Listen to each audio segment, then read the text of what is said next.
BJP के नेता करौली हिंसा पर एक प्रेस कॉन्फ्रेंस कर रहे हैं, सीधे वहां चलते हैं। भाजपा का चाहे राजस्थान हो चाहे कोई भी राज्य हो, हमारा एक ही लक्ष्य रहता है कि सबका साथ हो और सबका विकास हो। लेकिन एक अपोजिशन पार्टी होने के नाते राजस्थान के अंदर अगर हम तुष्टीकरण को देखते हैं तो हम चुप नहीं रह सकते। अगर हम राजस्थान को जलता हुआ देख रहे हैं तो हम चुप नहीं रह सकते। और अगर ज़रूरत पड़ती है तो राजस्थान नहीं, बात दिल्ली में आकर दिल्ली की पूरी राष्ट्र की मीडिया के साथ करने की ज़रूरत पड़े तो आज वो भी आपके साथ करने के लिए आए हैं। और अचंभा नहीं होता अगर राजस्थान की कांग्रेस सरकार की इस तरह की सोच है, क्योंकि ये वही कांग्रेस पार्टी है जिसने हिंदू आतंकी शब्द दिया।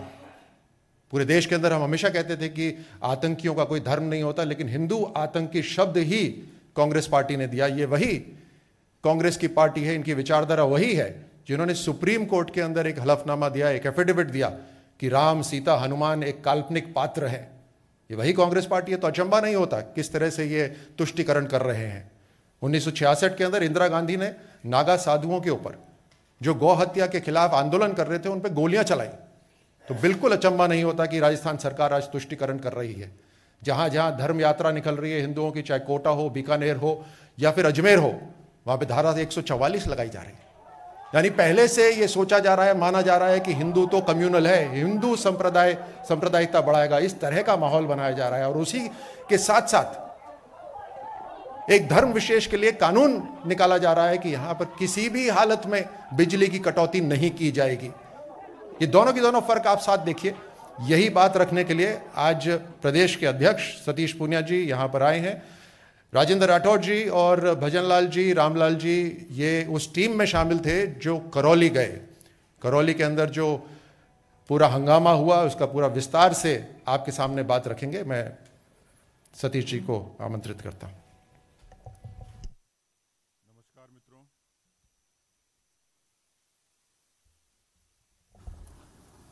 नमस्कार मित्रों, अभी राष्ट्रीय प्रवक्ता सांसद राज्यवर्धन जी ने आपके बीच में एक पृष्ठभूमि रखी है। हमारे साथ में शहजाद जी और माननीय राजेंद्र राठौड़ जी हम सब के साथ में हैं। आज आप लोगों से इसलिए मुखातिब हुए कि वैसे तो मसले बहुत हैं। पिछले 3.25 साल से कांग्रेस पार्टी की अशोक गहलोत जी की सरकार है। राजस्थान के इतिहास में इस तरीके की नकारा, अकर्मण्य, भ्रष्ट, अराजक सरकार मैंने अपने जीवन में नहीं देखी। मैं 90 से राजनीति में हूँ। सरकार इनकी भी रही है।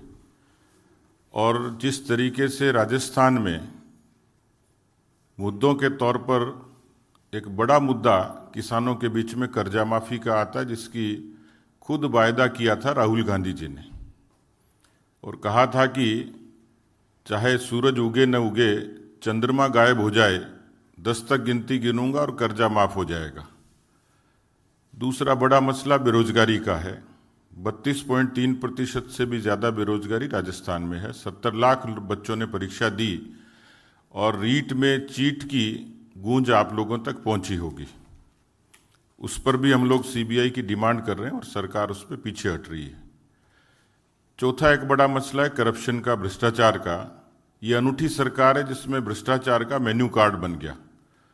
जैसे रेस्टोरेंट में अलग अलग डिशेज की रेट्स होती हैं, वैसे रेवेन्यू डिपार्टमेंट की अलग है, लोकल बॉडीज़ की अलग है, पुलिस की अलग है। इसको एसीबी के अधिकारी एडमिट करते हैं कि जी हाँ, कुछ इस तरीके का नज़ारा राजस्थान में है।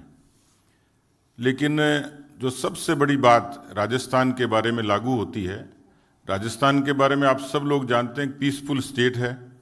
लोग वहाँ पर्यटन के लिए, रिहाइश के लिए, नौकरी के लिए, व्यापार के लिए आते थे। लेकिन राजस्थान की अर्थव्यवस्था पर यदि सीधे सीधे चोट पहुँचती है तो वो एक पक्ष है कानून व्यवस्था का। और जब कानून व्यवस्था गड़बड़ होती है तो इनमें से कोई नहीं आता है।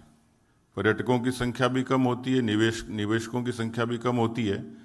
और उसका ताज़ा तरीन उदाहरण है कि पिछले 3 सालों में 7 लाख के करीब 7 लाख FIR ये पहली बार राजस्थान में दर्ज हुई है। और केवल इतना नहीं, इन 7 लाख मुकदमों में पिछले 21 से लेकर 22 तक का जो आंकड़ा है उसमें वो सब चीज़ें शामिल हैं जिसमें मॉब लिंचिंग भी है, जिसमें कम्युनल राइट्स भी हैं, और ख़ास तौर पर महिलाओं के मामलों में 1 साल का आंकड़ा है 6,337। जो इंडिया टीवी हर वक्त हर जगह डाउनलोड करने के लिए सर्च करें India TV news Google play store या ऐप स्टोर पर।